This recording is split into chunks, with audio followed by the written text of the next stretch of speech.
मुल्क में शव्वाल का चांद नजर आ गया, जिसके बाद कल ईद उल फित्र मनाई जाएगी। रुयत हिलाल कमेटी का इजलास वजारत मजहबी उमूर के मरकजी दफ्तर कोहसार बलाक में हुआ, जिसकी सदारत चेयरमैन कमेटी मौलाना अब्दुल खबीर आज़ाद ने की।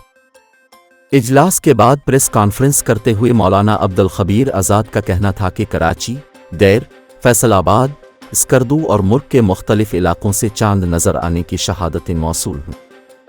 उन्होंने ऐलान किया कि इत्तेफाक राय से फैसला किया गया यकम शव्वाल अल मुकर्रम 1445 हिजरी 10 अप्रैल बरोज़ बुध को होगी।